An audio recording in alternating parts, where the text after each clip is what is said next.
typically at 9 a.m. on a Saturday morning. I'm asking Ruben Amaro to put his GM hat back on, putting himself back in the driver's seat of the Philadelphia Phillies, asking, fans and hosts most pressing questions. But today we get to talk to the actual GM of the Philadelphia Phillies. What about that? Preston Mattingly joins us. Let's bring him on. Preston, how's it going? Good. How you guys doing? Good to be on. Doing well. Thanks so much for being with us. I mean, this is a real treat, and we appreciate you taking the time. I know you're a busy man. So, obviously, you were in charge of player development over the last several years there with the ball club and the organization. How has your role overall sort of changed now that you are working with Dave Dombrowski much closer? Yeah, I'm still helping Luke Merton, our new director of player development, on a day-to-day basis. Also working with Jorge Valandi on the international scouting side, and as you mentioned, assisting Dave in anything he needs with our Major League club and roster. Yeah, I mean, Dave Dombrowski, obviously very accomplished baseball executive, Hall of Fame GM. What have you learned under Dave Dombrowski? Honestly, the biggest thing, Dave, the way he treats people, the way he treats his staff, and everybody in the organization. Honestly, this guy's a machine, from a day-to-day basis, the amount of stuff he reads, the amount of information he consumes. It's been good to work alongside him, and just little nuggets he gives on a day-to-day basis, whether it's roster construction, whether that's, things he likes to see in players. I think it's always good to learn from somebody like Dave. So, President, obviously there is a lot of decisions to be made with Kyle Schwarber, JT Realmuto, and Ranger Suarez being possible free agents after this season, and the core starting to drift into its 30s. Is this one of those seasons for you and for the organization that's sort of a do or die? Is it World Series or bust, or are you thinking more long-term as well? I think, can it be multiple answers in that little thing you just mentioned there? I think, look, I think there's no secret that some of our guys are continuing to age. I do feel like, our minor league system is going to continue to produce players. Obviously, we've had to circumvent the major league level in signing major league free agents. I think we're getting to a point as an organization to where we can start to bring up young players, and they can contribute to the major league level. So I think, obviously we have an aging group. I think they're still very talented, have a lot of good years ahead, and I think we can supplement our roster with a lot of guys we have in our system. Preston, is Kyle Schwarber a priority to keep in a Phillies uniform, and have there been discussions, in season about a possible extension? And we're not going to talk about, in season, contract negotiations publicly, but I think I will say this: Kyle is a priority for us. He's a guy that, obviously we're very thrilled with, and a guy that we would love to be a part of the Phillies going forward. So, Preston, I also wanted to know, obviously Nola is on the IL right now, and you guys are in a situation with plenty of starters. Kind of curious as to how things were. I know that Topper talked about it a little bit, what the plan is as far as the rotation once he gets back. Will you go to a six-man, do you think? And is Taijuan Walker's role going to change? Yeah, I think we'll look at all options. I think obviously when Nola gets back, I think we want to slide to a five-man rotation. And I think at some point this year, you never rule anything out. But, we've done this in the past where we like to give guys extra days rest and slide a sixth guy in there to keep our starters fresh. I think, as you see across the industry, starting pitching is something that's a rarity. And I think we feel as an organization we have, multiple quality guys, whether that's Ty as the sixth guy, also Andrew Painter, guys like Mickael, who we saw a little bit, a couple of weeks ago. We feel like we have quality guys in the minor leagues and also at the big league level as depth. So I think we'll use that to help, keep our team fresh, keep our starters healthy. You're listening to Devan, Kaney, Ruben, Amaro Jr. on 94 WIP. We're chatting with Phillies GM Preston Mattingly. Preston, you just mentioned Andrew Painter. As he continues to ramp up, as he progresses in Lehigh, what do you need to see from him in order for him to come to Philadelphia, and when do you think that will happen? Yeah, I think, Andrew's a very unique case. It's a guy that's obviously extremely talented. We took him in the first round a few years back. I think the biggest thing for me I wanted to see with Andrew is getting back into competition. I think when you've been out for so long, you missed 2 full years almost, and you lose kind of the day-to-day competition, being with the team, kind of the ins and outs of being a starting pitcher. So I think we want him to get back into the flow of that. He's doing that now in Lehigh Valley. And I think we've kind of said all along, obviously we have 6 really good starting pitchers at the major league level. And, we've looked at him being ready to come up, and Dave has mentioned is July-ish. But I think, obviously, we have 5 quality guys, and he's got to earn his way up there. You mentioned Mickael as well. He had a great, first start in Philadelphia last Sunday. I was there. It was great to watch. I mean, in terms of, him versus Andrew Painter, do you see Mickael playing a role in this Phillies team?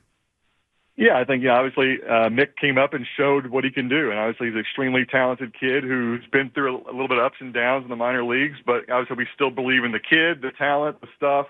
And he went out and showed it, I think, last Sunday. And, he's going to definitely play a part in us going forward. So as far as I want to follow up on the Abel versus Painter thing, because it's fascinating to have 2 guys that, high round draft picks. They were highly talented. Obviously, Abel jumped onto the scene, has done what he's done. Where do you see those 2 guys as far as the depth chart is concerned? I mean, it seems like they've gotten very, very even all of a sudden. Yeah, I mean, it's both are extremely talented. In terms of depth chart, Ruben, I think we have the 5 quality in the major leagues. Ty has obviously shown he's a very quality major league starter. And I think, if you look in AAA, those are some of the next guys up. Mickael, Andrew Painter.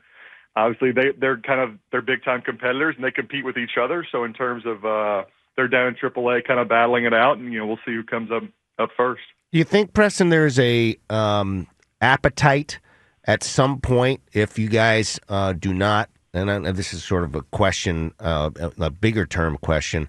Is there an appetite to move either one of those guys to the bullpen at any point to help fortify that pen? I think we'll look at that when it gets here. I think right now we're trying to build these guys innings to, as you know, it's so hard to build starting pitchers. And, Mick's done a really good job his last 3 years of being over 100-plus innings. So we feel like we have him in a good spot.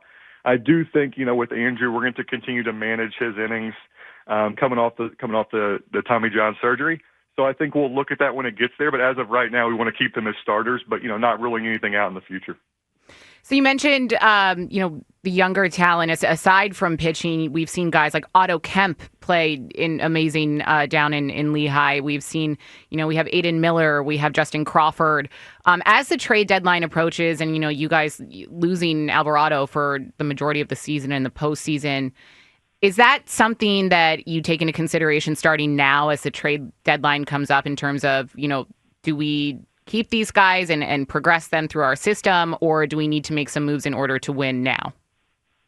Yeah, I think we're always looking to improve our club. And I think, as long as I've been here, Dave's always looking to improve our club and help our major league team. So I think, you mentioned some of the young players we have, Otto Kemp, Crawford, Miller, Rincones Jr., Abel, Painter. I think, we think these guys are a part of our future, but we're always open to, to making moves and improving our club. So if something would come up at the trade deadline, we're always looking to improve. And, I think as Dave's always kind of said, is everybody's available at all times, but, there's certain guys you're very careful when you move. Is there a specific area of this Phillies team that you guys are focusing on already in terms of where you're going to keep your focus as the trade deadline approaches? Yeah, I think, when you look at our club, I think, starting pitching, we feel really good. Our offense, we feel is going to continue to improve as the season goes on. Yeah, I think the one area that everybody kind of sees is the back end of the bullpen. I think I mentioned the Alvarado news, while disappointing. You won't be able to pitch in the postseason for us. So I think that's an area we've looked to upgrade our club. And I think we also feel like the playoffs is a different animal. And we have a bunch of starters who could transition out to that bullpen as well. But it's definitely an area where we would be focused on at the deadline. Anybody that stands out to you on the current roster that you feel comfortable sliding back into that back end of that bullpen? Yeah, I think we have multiple options. I know some guys haven't thrown well at times, but I think, Jordan Romano has shown he's capable of doing that. Orion Kirkering has been much improved of late. And I think Matt Strahm has shown a history of missing bats and pitching at the back end of games. So I think those 3 guys kind of make the most sense. But as Topper's always done as we've been here, we've kind of been, by committee and by matchups and different, spots in the lineup. So I wanted to switch gears a little bit. And, one of the things that the Phillies have done extraordinarily well this year and have adjusted to is their ability to swing in the strike zone. And it's I think it's one of the reasons why they've been, as of late, a lot more successful offensively. Is this something that you guys directly addressed in the offseason and something that you guys talked about pretty openly? Well, I think it's something as an organization. We're always hunting guys who, control the strike zone, make a lot of contact. So I think you're kind of hunting that in the draft. You're hunting that, for players, you're developing that in the minor leagues, I think. But, definitely at the major league level, our major league staff, Kevin Long, and our hitting coaches are definitely always preaching, getting the ball in the strike zone and forcing pitchers to throw it over, which, as you know, is with the pitching quality that it is, if you force guys into the strike zone, you got a much better chance. So overall, Ruben just kind of touched on the bats performing really well lately. Phillies have won 8 in a row, first in the NL East, best record in baseball, I believe, as of today, as of this morning. No doubt. What area, what's been clicking for them, and do you see this success continuing? Because a lot of the pushback has been, okay, well, they haven't played teams that have a winning record. They have the Braves coming to town next week. They have Milwaukee coming to town after that. What have you seen in this team, in this ball club, that's been helping with their improvement? Yeah, I think just day-to-day, day-in, day-out quality starting pitching. I think when you throw out a good starting pitcher every single day, you got a chance to win. I think our offense has shown stretches of quality at bats, of ability to damage the ball. And I think our bullpen, after a rocky start, has been much improved of late. So I think we can only play the teams that are in front of us, and we can kind of take it day-to-day in a major league season. But I think we feel comfortable where we're playing, but we think we have a lot more room to grow. So I think we're just kind of scratching the surface of what we can be. But as I mentioned before, I think if you throw a quality starting pitcher out there every single day, you always have a chance to win, no matter who you're playing. Great stuff. Thanks so much, Preston, for joining us. We pounded you with a couple of questions, rapid fire, and I know how that feels. So I appreciate you taking the time and answering our questions.